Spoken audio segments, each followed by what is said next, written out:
What is going on, you guys? Alex Chasen back here with a brand new video. And the Boston Celtics are one win away from hanging banner number 18 in the TD Garden rafters. One win away, up 3-0 on the Dallas Mavericks after last night's 106-99 victory. They're one win away. I try to keep my opinions out of these, not my opinions. It's actually all my opinions. I try to keep my bias out of these videos, but we are in the NBA Finals. I'm a Boston Celtics fan, so I'm sorry. You got Boston. This is the final shirt I got at Game 1, and it says, "You got Boston, Dallas." There's going to be some bias when the Boston Celtics are in the Finals, and they're one damn game away. In 2008, how old was I? I was 5 in 2008. I do not remember the Boston Celtics winning that championship. In 2010, I remember them barely losing. I remember coming downstairs in the morning, seeing my mom in the living room, and seeing Kobe Bryant with the finals trophy. But that's like a vague memory. This right here, I'm going to remember the whole thing for my entire life. So in today's video, let's talk about last night's game, Game 4, a preview of Game 4, and just overall the Boston Celtics versus the Dallas Mavericks in this series. But before I dive completely into this video, I have to be honest with you guys about something. This is the first game of these entire playoffs for really any team. I did not watch really a second of this game. I watched the last 2 minutes of this game because I couldn't watch the game. You want to know why? I think it might be a solid reason, at least for me as a Bostonian. Back in September, there was a date of June 12th that was set. It was Tom Brady's Patriots Hall of Fame induction ceremony. And last night, I couldn't miss that. You guys know, basketball is my heart and soul, but if there's one man that can take that away from me for one night, it's Tom Brady. So I had to go see Tom Brady. It was an amazing event. 100+ former teammates were there of Tom Brady's. Coach Belichick was there. Obviously, Robert Kraft, the owner, was there. It was an amazing event for Tom Brady and kind of just like a conclusion to that chapter in Patriots history. And I just couldn't miss that. So that date was set for a while. I had my tickets, and I couldn't miss that event. And who knew what date the finals were going to be? But again, I did not watch last night's game. I watched the highlights last night. I watched the highlights again this morning. I had some of my friends send me over some notes they took during the game, or just notes they had on the game. And we're going to talk about last night's game. But usually I give, my personal opinion and my analysis. I can't completely give that to my best of ability today because I didn't watch the whole game live. I watched the 10-minute highlights about twice, got some notes on it, but it's not the same as watching the game live. So I just want to be honest that I was seeing my boy Tom Brady get inducted into the Patriots Hall of Fame. And that's my GOAT. That's someone I look up to, and I just could not miss that event. So I wanted to be honest there. But let's dive into some basketball talk, talking about these damn Boston Celtics.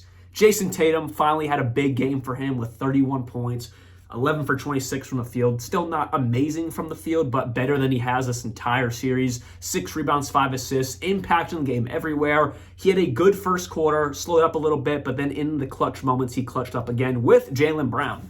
Speaking of Jaylen Brown, he's been amazing these entire playoffs, but specifically in the ECF and in the finals. Last night, 30 points, 12 for 22 from the field. Didn't shoot the ball great from 3, 2 for 9, but 8 rebounds, 8 assists.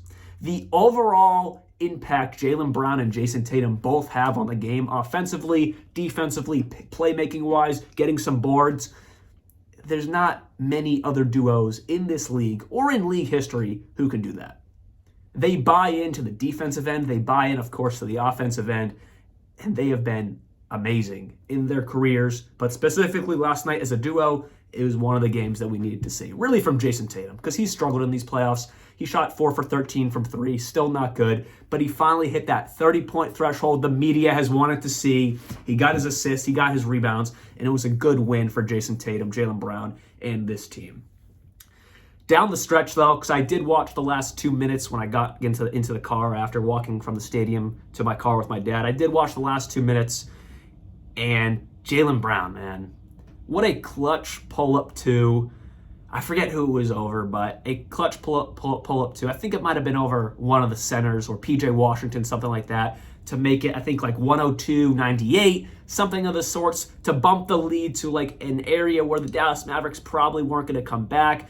Jaylen Brown has looked like the finals MVP in this series. He was a conference MVP, and he's looking like the finals MVP. I remember the odds were either Jason Tatum or Luka Doncic. That's just so cliche and so easy from people putting money on it, or just the media. It's like, let's just wait.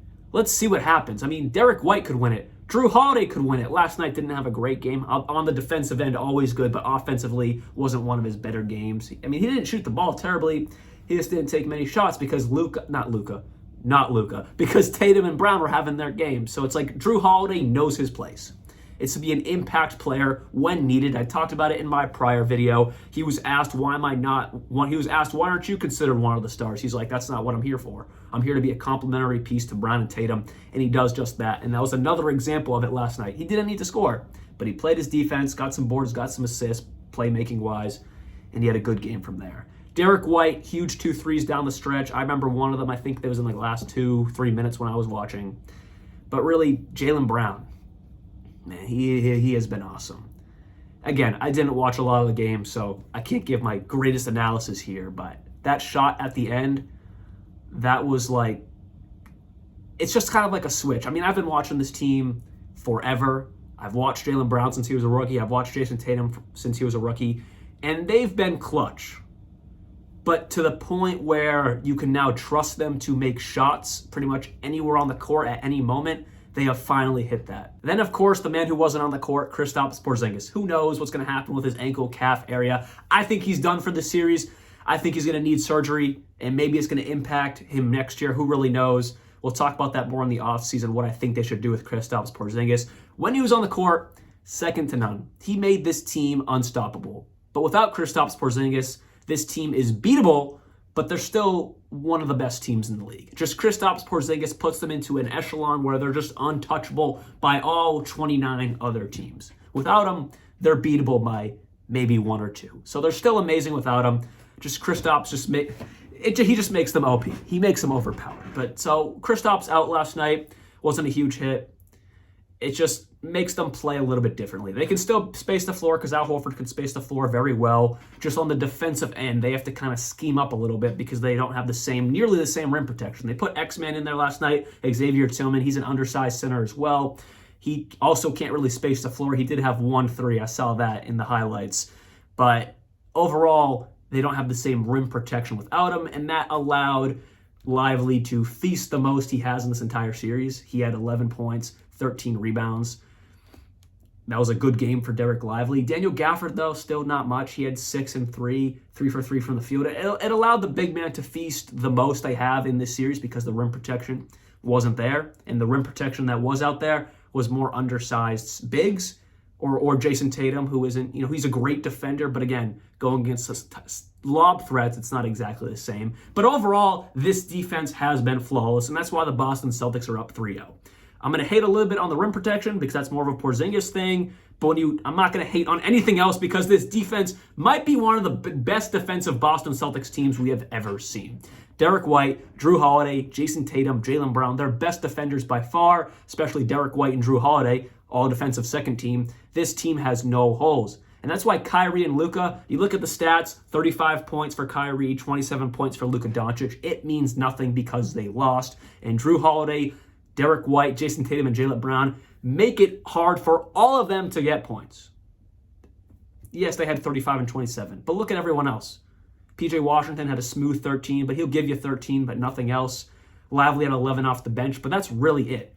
Everyone else struggled. Everyone else was non-impactful, continuing to be non-impactful like the rest of this series. It's because of the Boston Celtics defense. There were countless times in the highlights, Kyrie Irving and Luka Doncic just got destroyed on the defensive end. They're just not good defenders. Kyrie's never been a good defender. Luka's just not mobile enough to be a good defender, and that's where they're losing this series. It's not because of them two. Yeah, I mean, Kyrie has been relatively bad in this series, but last night he finally had a good game. And I said in all these other videos, the only way they have a chance to win is if both of them play well offensively, and they did. But the part that I really didn't discuss because we haven't got there yet, because we haven't seen Kyrie play well, is they both can score well, but on defense, they are revolving doors. And against this Boston Celtics team that has more options than you can count to get buckets, and they buy in on defense, you're not going to win a game. This series could be a sweep. Selfishly, I'm kind of hoping the Celtics lose so it can come back to Boston for a Game 5 and win it at home. But on the other side, I want them to just finish the job, sweep the Dallas Mavericks, and prove to the entire media to shut up. They are in conversations with the 2017 Warriors. They dominated the playoffs. The Boston Celtics are doing the same thing. Easy road or whatever. They finally played a healthy team, a very good team. It's the Western Conference champions, and they are dominating them in every facet of the game. What else needs to be said? Nothing. So next time we talk, the Boston Celtics are either going to be champions or it's going to a Game 5 back in Boston for I think it's scheduled for Monday. Yeah, so hopefully you guys did enjoy this video. I'll be back very soon. And like always, peace out.